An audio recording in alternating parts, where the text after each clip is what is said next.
Մեր Տիրոջը Հիսուս Քրիստոսին մանուկներ են մոտեցնում։ Եվ առաքյալները արգելում են, ասում են, ինչու եք բերել դրան։ Քրիստոս խիստ է խոսում եւ ասում է. մի արգելեք դրանց գալ, որտեղ դրանցն է երկնքի արքայություն, եթե չլինեք երեխաների նման, չեք մտնի երկնքի արքայություն։ Բնականաբար Տիրոջ խոսքերը 7-ից 700-7000 իմաստ ունեն, խորհուրդ ունեն։ Նա պետք է փորձենք այս խոսքերի իմաստը քննել։ Մի արգելեք դրանց է երկնքի արքայություն։ Եվ եթե չլինեք մանուկների նման, չեք մտնի երկնքի արքայություն։ Ինչ է նշանակում լինել մանուկների նման, նշանակում լինել պարզ մաքուր անաղարտ։ Մանկան սիրտ այնքան մաքուր է, որ կարծես այդ սիրտը տպվում է դեմքին, մենք ենք երեխային նայում, մենք էլ ոնց որ փոխվենք, ուրիշ աշխարհ ենք ընկնում, չէ՞։ Ուրիշ չափորոշիչների մեջ ենք ընկնում։ Մի տիեզերք է մեր առջև բացվում, որտեվ մենք այդպես ենք ուզում։ Մանկան մաքրությունն ենք ուզում, իր այդ անկեղծ ժպիտն ենք ուզում, իր ուրախությունն ենք ուզում,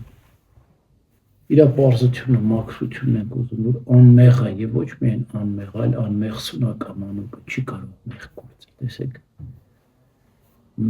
Անմեղ է եւ անմեղ սունակ է։ Մենք էլ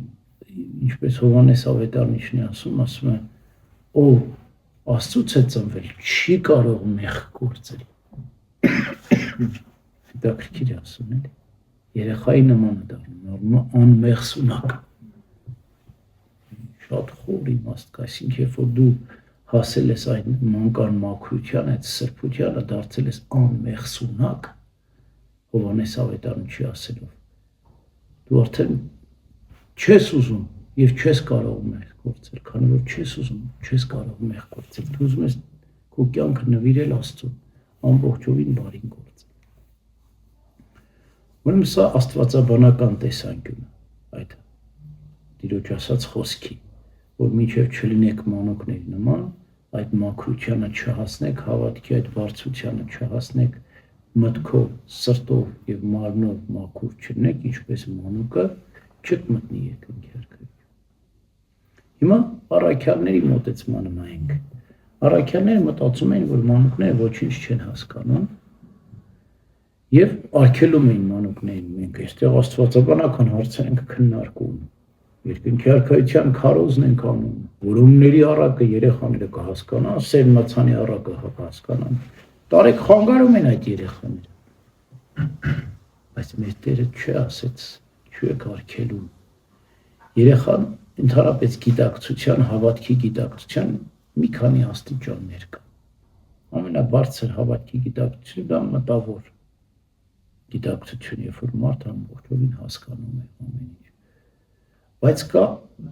ոչ մտավոր հավատքի գիտակցություն։ Օրինակ, ինձ թվում է երեխաները մեղմությունը, բարությունը, սրբությունը իրենք լավ զգում են։ Սերը բնականաբար, օրինակ, մինչև 1 տարեկան երեխան իր մորը ճանաչում է, սերն է ճանաչում, չէ՞, ձայնն է ճանաչում, չգիտեմ, մոր որովայնում է ճանաչում իր մորը, հա։ Այսինքն այդ սիրո հավատքի գիտակցությունը ոչ բավոր, ապա զգացական կամ հոգևոր կամ սիրո իմաստով երեխան շատ բան է հասկանում։ Եվ ես բազմաթիվ օրինակներ կարող եմ բերել, ամենաչար երեխան գալիս է գիրկս, հանգստանում է, խաղաղում է, աղոթքիս անում, հանդարտվում է, երեխան ինչ հասկացան, ինքը զգացական իր հավատքը շատ ուժեղ։ Եվ երբեմն նաև մկրտության ժամանակ այդ անգիտակից տարիքի երեխաների ես տեսել եմ, որ այդ երեխաները ոնց են իրենք ապրում, զգում, հենց անգիտակից տարիքի երեխաների մկրտության շնորհ իրենք ինչպես են զգում եւ ծնողների բազմաթիվ վկայություններ կան, որ մկրտությունից հետո երեխաները փոխվում են, հատկապես երբ որ երեխային փոքր ժամանակ չես մկրտում, այդ անմեղ տարիքում զրկում ես Տիրոջ մարմնի եւ արյան հաղորդությունից։ Մնա մեծանա, հետո հասկանա, ինքը մկրտվի, տարիներով սոված ման այդ երեխան։ Եվ ամենավտանգավորը Աստված ոչ անի, որ մի բան պատահեց մահացա, բա անկնունք գնա, ուր գնա, ես ինչին ունեմ գնա։ Եվ ավետարանը մեր Տերն ասում է, չէ, ով որ ջրից եւ հոգուց չմտնի, ծնվի չի մտնի երկնքի արքայություն։ Եվ նաեւ ասում է, սրանցն է երկնքի արքայությունը, կարծես Քրիստոս ուզում ասի, սրանց էլ մկրտեք, որտեղ սրանցն էլ է երկնքի արքայություն։ Եվ առաքյալները, օրինակ, Պողոս առաքյալ եւ բանտից ազատվում է Շիղայի հետ էր։ Բանտապետի տուն է գնում եւ այդ հրաշքը տեսնելով, թե ինչպես երկրաշարժ լինում, բանդի դռները բացվում են ու իրենք դուրս են գալիս, բանտապետը հավատում է Պողոս առաքյալի քարոզչությամբ։ Ու ասում է, ինչ պետք է անեմ, որ փրկվեմ, ասում է, եթե հավատում ես, պիտի մկրտվես։ Եվ այդ գիշեր Պողոս առաքյալը մկրտում է թե բանտապետին եւ թե բանտապետի տանը եղող բոլորին, մեծից փոքր։ Եվ մեր Տերն ավետարանում ինչ է ասում, գնացեք, մկրտեք բոլորին, որդու եւ Սուրբ Հոգու անունով։ Ինչն է խանգարում, որ երեխան մկրտվի քրիստոնյա ընտանիքում, հայ քրիստոնյա ընտանիքում ծնված, մկրտվի, հետո մեծանա էլի հասկանա իր հավատքը։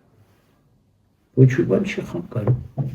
Ու երբեք իր քրիստոնեական զգացումները չես ոտնահարում, որ իրեն փոքր ժամանակ ինչու մենք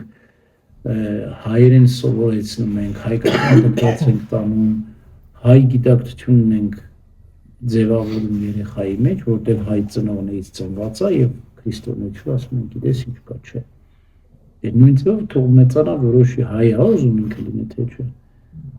Չէ, եթե հայ քրիստոնյա ընտանիքում է ծնված, ուրեմն սա է մեր ձևավորված ավանդական մոտեցումը, մանկա մկրտությունը։ Մանուկ ժամանակ մենք պետք է մկրտենք, հանձնենք Աստծուն։ Ես հիշում եմ մի դեպք, հոգեգալստականներ էին եկել եկեղեցի եւ քահանա, ես այդ ժամանակ քահանա չէի, քահանային դիմեցին, ասեցին մեր երեխաներին ուզում են մկրտել եկեղեցում։ Քահանան զարմացավ, ասեց նախ դուք ինչու եք բերել եկեղեցի մեկ, բարեք ձեր մկրտեք, եթե իհարկե ձեր մկրտությունը, եւ երկրորդ դուք մանկա մկրտություն չեք ընդունում, չեք բերել այստեղ։ Ասում եմ, մեր մոտ չեն մկրտում, դրանով բերել ենք ձեր մոտ մկրտենք, որտեղ մենք վախենում ենք, վտանգ ենք տեսնում, որ մեր երեխաները անկնունք մեռնեն։ Տեսեք, հոգեգալստականների ասած եմ ասում։ Հետաքրքիր դեպք էր շատ։ Երկար զրույց ունեցավ, չեմ հիշում մկրտեց թե չմկրտեց, բայց